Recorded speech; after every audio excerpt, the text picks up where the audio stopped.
এত ছোট এবং কিউট সাইজের এই মিনি ক্যানভাসটা আজকে আপনাদেরকে পেইন্টিং করে দেখাবো। অ্যাক্রিলিক কালার দিয়ে এই মিনি ক্যানভাসটা পেইন্টিং করা হচ্ছে, আপনাদের সাথে সেটাই শেয়ার করব। আশা করছি আজকের এই ভিডিওটা আপনারা শুরু থেকে শেষ পর্যন্ত দেখবেন, কারণ এই ভিডিওর মাঝখানেই কিন্তু আপনাদের জন্য ছোট ছোট কিছু পেইন্টিং আমি শেখানোর ট্রাই করব। অবশ্যই যারা নতুন তাদের জন্য, কারণ আমার থেকেও অনেক অভিজ্ঞ এবং অনেক ভালো ভালো পেইন্টিং জানেন এবং অনেক আর্টিস্ট আছেন। তো যার যার কাজ তার তার কাছেই পারফেক্ট। যদিও আমার কাছে একদমই পারফেক্ট না, আমি অনেকদিন ধরে কাজ করলেও কাজ করছি এবং শিখছি। মানুষের শেখার কোনো শেষ নেই এবং বয়স নেই। আপনি যতদিন কাজ করে যাবেন ততদিন আপনি শিখতেই থাকবেন। পারফেক্ট বলতে আসলে কিছুই নেই। আজকের এই ভিডিওতে যারা একদমই নতুন নতুন পেইন্টিং করতে যাচ্ছেন, পেইন্টিং সম্পর্কে তেমন কোনো আইডিয়া নেই, তারপরেও ভাবছেন কিভাবে অ্যাক্রিলিক কালার দিয়ে ক্যানভাসে পেইন্টিং করা হয়, তাদের জন্যই কিন্তু আজকের এই ভিডিওটা। ভিডিওতে আপনাদেরকে আমি দেখাচ্ছি কিভাবে আকাশ এভাবে শেড করে আঁকতে হয়। আপনারা প্রথমে দেখলেন আমি রেড কালার এবং ইয়েলো কালার দিয়ে এভাবে একটু আকাশ এঁকে নিয়েছি। তারপরে গ্রিন কালার দিয়ে নিচের দিকে এবং ইয়েলো কালার দিয়ে আমি এভাবে কিছু একদম রাস্তার মতো করে নিব। এখানে কিভাবে খুব সহজে রাস্তা আঁকতে হয় সেটাও কিন্তু দেখাবো। এখন দেখেন পাহাড় পেইন্টিং করছি। প্রথমে আমি লাইট পার্পল কালারটা নিয়েছি একটু দূরের দিকের পাহাড় বোঝানোর জন্য।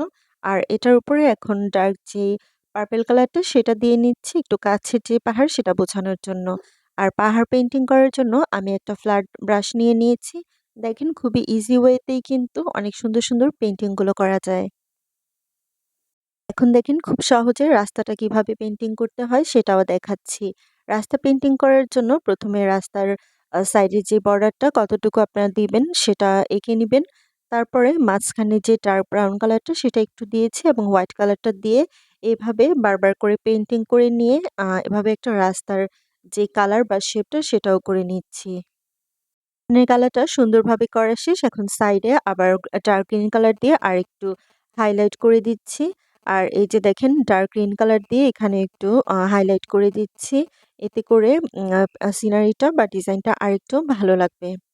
এখানে একটু হালকা কিছু গাছ বা ঝোপঝাড়ের মতো দিব।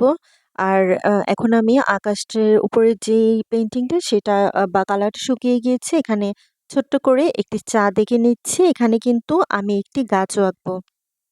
যে দেখলেন এটা রাউন্ড সাইজের একটি ব্রাশ, এটাকে হাত দিয়ে একটু এলোমেলো করে নিয়েছি যাতে করে এই যে দেখেন সাইডে যে ছোট ছোট ঝোপঝাড় বা একটু ফুলের শেপ দিচ্ছি সেটা খুব ইজি ওয়েতেই দেওয়া যায়।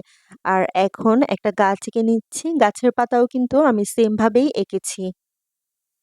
কাছে ভিডিও করার সময় কেন যেন একটু হাতটা একটু বেশি নড়ে যায়। এজন্য ভিডিও আমার মনে হয় আমি যখন ভিডিও না করি তখন আমার পেইন্টিং গুলো বেশি পারফেক্ট হয়। যেহেতু আপনাদের সাথে শেয়ার করব তাই একটু কষ্ট করে এটাই শেয়ার করে দিলাম। জানি না কতটুকু আপনাদের কাছে আজকের এই পেইন্টিংটা ভালো লাগবে।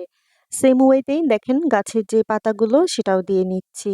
আর এই যেভাবেই তৈরি হয়ে গেল একটা ক্যানভাস পেইন্টিং। আজকের এই ক্যানভাস পেইন্টিং এর ভিডিওটা আপনাদের কাছে ভালো লেগে থাকলে অবশ্যই সবার সাথে শেয়ার করে দিবেন এবং আপনারা যারা আজকে প্রথম আমার ভিডিওটা দেখছেন তারা অবশ্যই আমার চ্যানেলটা সাবস্ক্রাইব করে দিবেন। তো দেখেন অ্যাক্রিলিক কালার দিয়ে মিনি ক্যানভাস পেইন্টিং একদম কমপ্লিট। কেমন হয়েছে অবশ্যই জানাবেন। আল্লাহ হাফেজ।